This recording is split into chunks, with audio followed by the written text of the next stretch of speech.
Hi everybody, this is Wendy Lovejoy of the YellowLetterMentoring.com.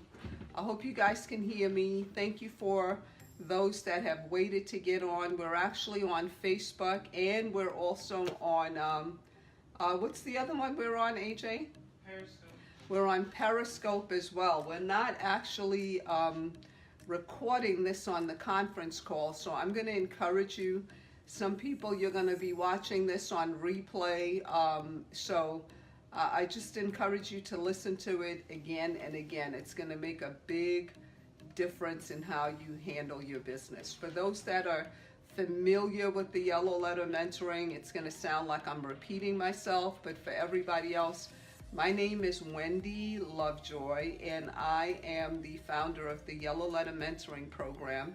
And as you know, I've been in the industry now over 25 years, more like 28. And I have done real estate as an agent, broker, and focused also on real estate as an investor. And one of the things, as somebody who mentors a lot of people to become agents, brokers, and or to, become investors, the question I get a lot of times is who to have on your power team. And the other question I get is, do real estate agents really work well with investors? So we're going to be addressing both of those today. And I think once you watch this, you'll get a really good idea of what it is that you are looking to do with your business and how you can, just the relationships that you have to get. So we have somebody I'm very excited to have on the live with us today. And this is somebody that I know her dad very well. Oh, do you? I know her dad extremely well. And I have to say she is a combination of both of the best qualities. She's a real go-getter. She's somebody that I have watched really grow her business and invest in developing herself. But instead of me saying all this stuff about you, why don't you tell people? Go ahead, say more. Say more. Okay, why don't you tell everybody who you are? My name is Shannon Williams Harmon. I am actually Wendy's daughter. So I am with Keller Williams. I'm with Dreams to Reality, Keller Williams, Atlanta Midtown. And I am a realtor, and I work with a lot of different types of people. But as of right now, I am with Keller Williams, Atlanta Midtown, Dreams to Reality.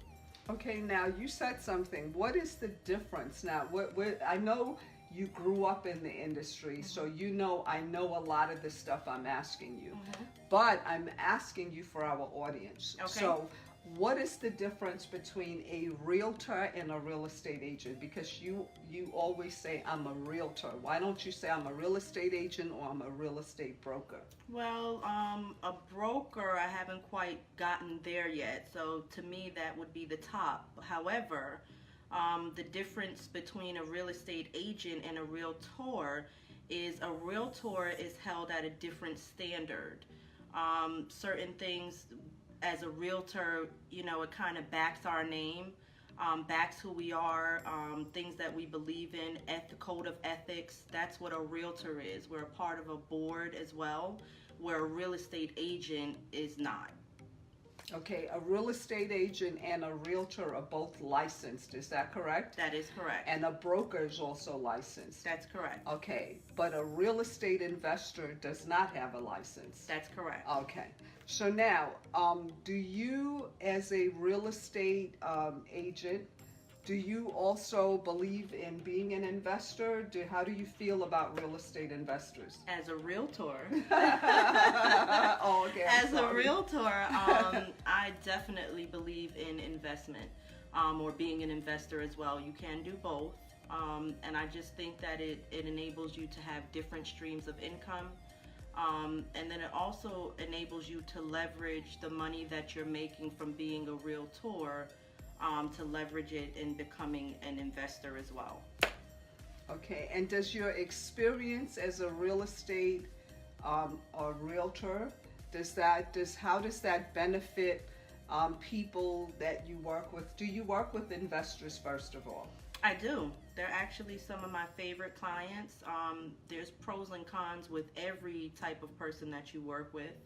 I actually love working with first-time home buyers, and then I also love working with investors as well. If I can touch on some of the pros and Sure. cons as well. With an investor, you have to make it very clear to the investor that they have to know what it is that they're having you market. Whereas though if I'm working with a first-time home buyer or somebody who's lived in a home, for example, there's something called the seller's disclosure.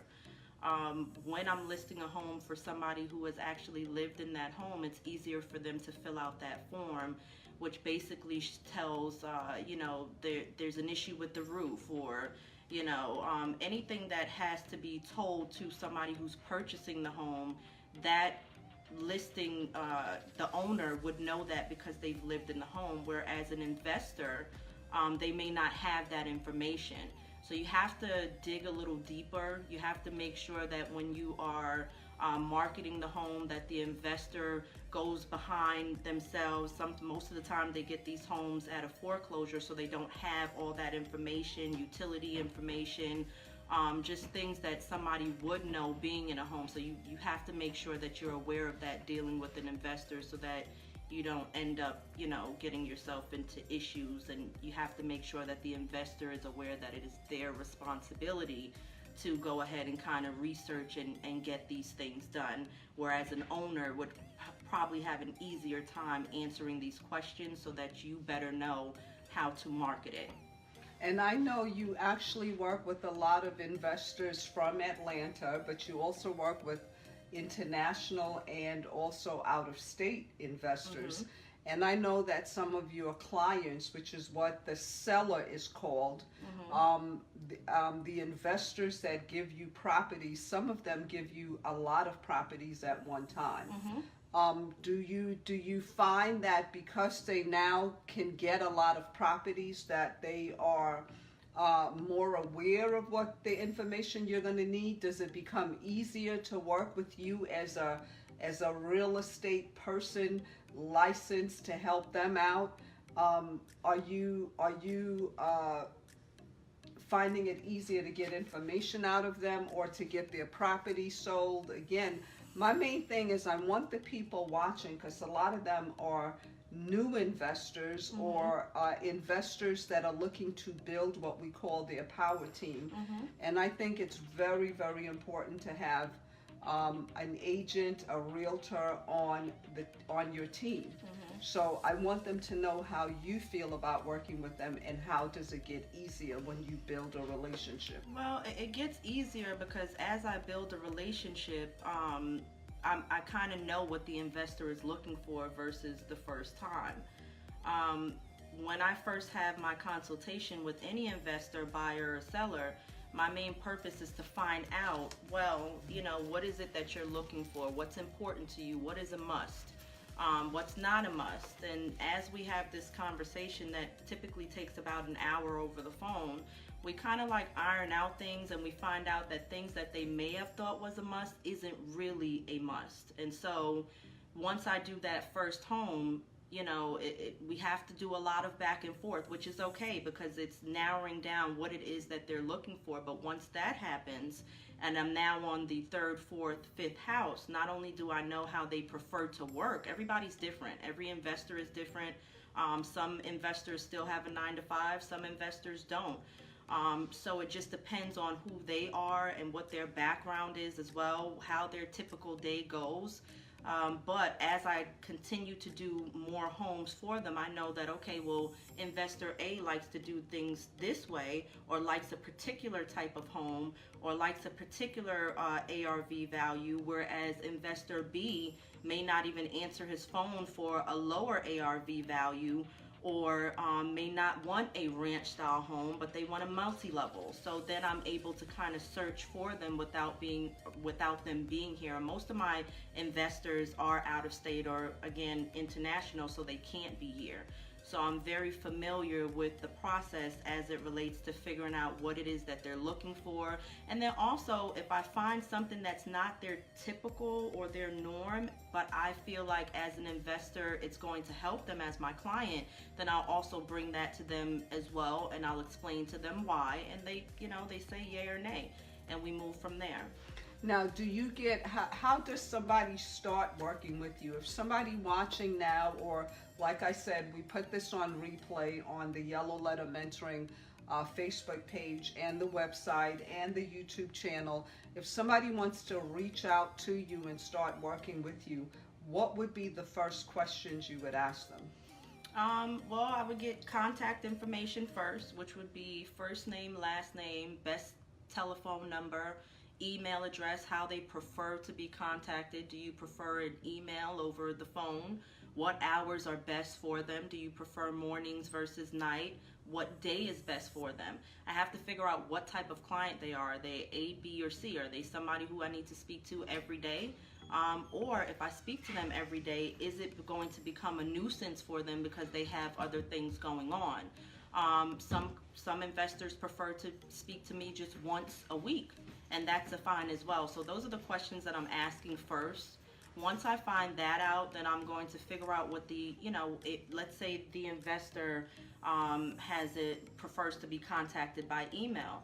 Then I'm going to iron out what it is that they're looking for. What type of home are you looking for? What amount do you want to spend versus not spend?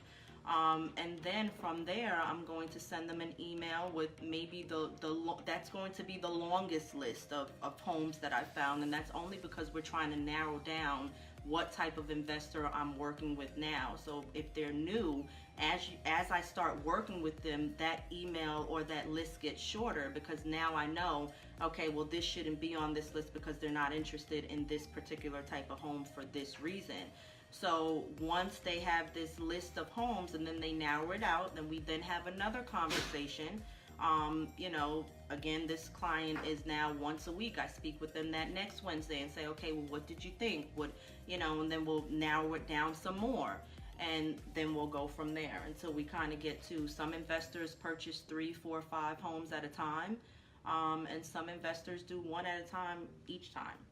And I know that recently I referred an investor to you, and the person was out of state, so you were able to look for homes for that investor, and you and that investor built a really good working relationship, and you were really able to help that investor out. Mm-hmm. So I think that is a good thing. Do you do that for everybody? If you're working with them, will you narrow down the homes for them if they're out of state? Or yes. Mm-hmm. If that's what they're looking for. Some people want to be involved with every step, and I'm okay with that as well, but some people can't be. It's not that they don't want to, they can't be involved with every step. I mean, I was looking for homes while somebody was out of state, because I then had a feel for what it was that they were looking for. But if you choose to choose me to working for you while you're not here, it's going to be a process until we figure out what it is that you're looking for. That's the key point. People can't feel like, or any investor can't feel like that as a realtor, that's something that I would know, because every house is different. Every house tells a different story, and again, every investor is looking for something different as well. Hi, Kaz. I see you, Princess. How are you? And so that's your Aunt Princess is online. Oh, hi, Aunt Princess. I'm like, okay. Hi. So the thing is, as you keep working with investors, what would you say you can tell them is happening on the market right now? Is it easy to find deals? Are deals going quickly? What is happening in the market right now? Well, it's easy to find them. However, you have to be ready to pull the trigger. You have to be able to move to the next step, because they're going left and right. And the season is coming for it to start. Well, it's already a seller's market.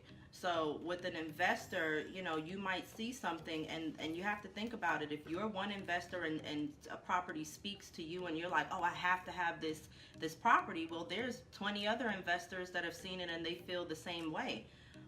So you have to be willing to, if your realtor says, look, I think that we need to go ahead and write an offer right away, you want to do that, because not to say that you will definitely get that home. However, it puts you in a better position to getting the home. Number one, you avoid bidding wars. And then number two, you avoid coming back the next day and somebody saying, oh, well, it's already under contract. And we've seen that happen. We've seen things go under contract within a couple of hours. My listings, I can speak for myself as well. I put a couple of them on the market one day. The next day they were under contract. And then we still had, I intended to do an open house that Saturday, and I think I put it on the market on Wednesday. By Thursday, I didn't even have a chance to do the open house, because by Thursday it was gone. It was already under contract. And so you have all these people calling you and saying, hey, is it still available? Is it still available? And you have to tell them, well, no, you know, it's under contract. And so you don't want to be a person that you love this house, you know, especially if it has an ARV value that you like, because that is a little bit harder to find. You know, so when you find something that gives you the room to do the rehab or to do the cosmetic work, or you know, to rent it out and get the income, the return that you want, you have to move forward, because those other investors are seeing the same thing and they're going to move forward too. You have some investors, like some of mine, that aren't even here and they just send the cash. They're all cash deals. So, you know, that's what I would say in regards to that. Speaking to that, I would definitely recommend, again, finding properties is not too hard. Finding the ones that have the room for you to make a good amount back or return is a little bit harder, but what makes it the hardest is the investors that say, okay, well, I have to think about this and I have to do this, and you know, they're not ready to just move forward with going ahead and closing or getting to that closing on that property. Well, I know one of the things that makes you be able to wear that hat that says I sell houses 24/7. Can you see it? Because a lot of people I speak to, and these are people that have not been coached by me yet, but some of the people that I speak to, they're telling me that as agents, they're having trouble getting listings and deals. But I think that one of the things that's great about you is that it's okay, is that Najee can get her. Najee's not in here. Okay, isn't he coming back? Yes, he can get her. But one of the I'm things. sorry, guys. That's my 6-month-old. I apologize. And no, you don't have to apologize. That's the great thing about working for yourself. When they were babies, I used to travel with them and take them to even open houses with me. So they'd be sitting in the same kind of seat right. as Aria is doing right now. But the thing is, the thing that makes it different for you is, even for me, I have you looking for property for me, is you're really good at researching and finding the deals. And you seem to match people up very well with what they say they're asking you for. Is that something that how did you acquire that skill when other agents are telling me, you know, oh, it's really hard to find stuff on the market? Mm-hmm. Well, to be honest with you, my background in collections actually kind of taught me how to do that. I did a lot of skip tracing, which is basically finding the people that I need to call and say, hey, you know, you have to pay X, Y, and Z bill. So it kind of has already gotten it in my brain how to find what it is that I'm looking for. I also do not just look on MLS. I have other ways of finding properties that are off the market, and so that's really good, because again, there's no bidding war. It may take a little longer, but the ARV value is a little bit higher.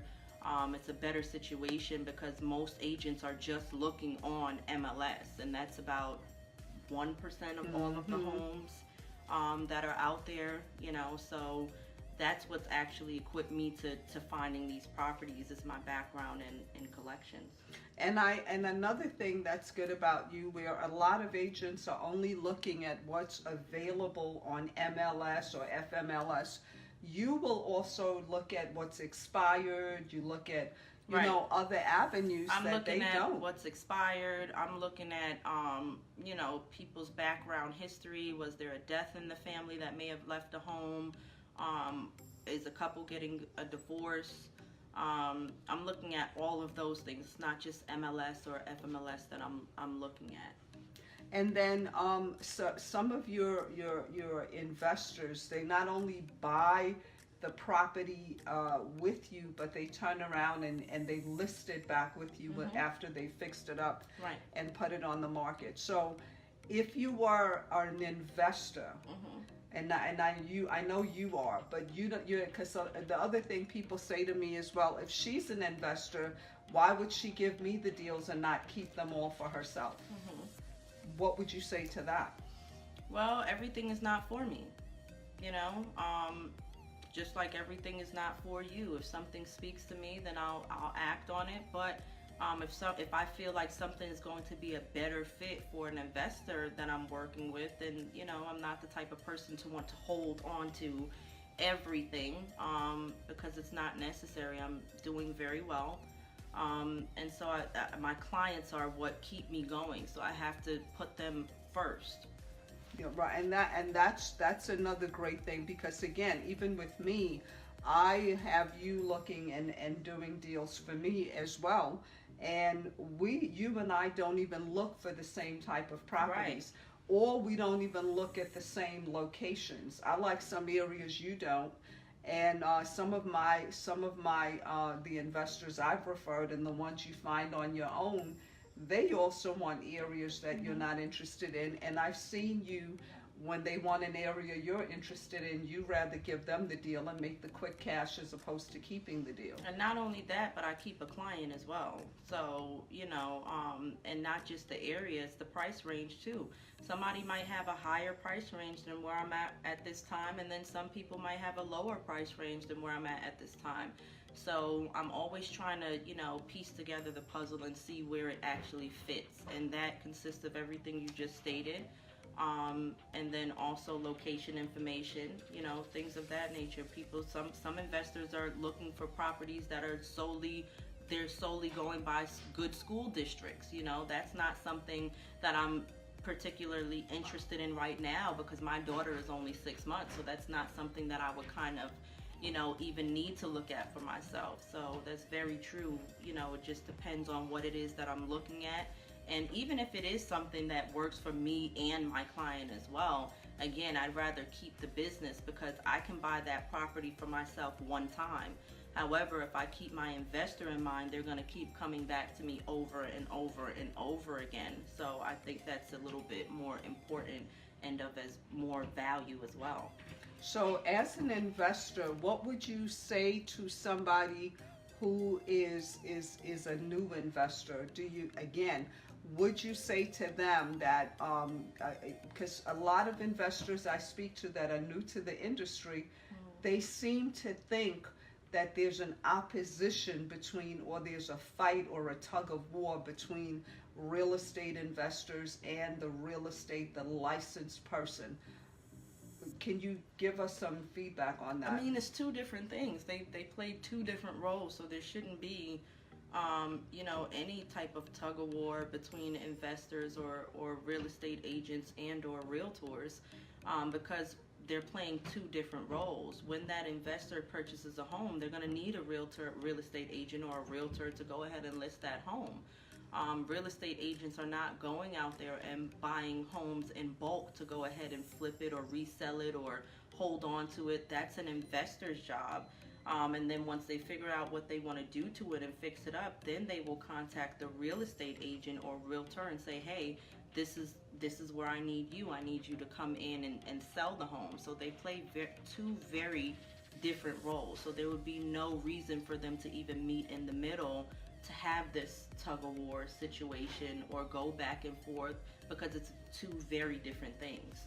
And then what would you say to somebody, because again, like you said earlier, the properties that you list seem to sell very quickly.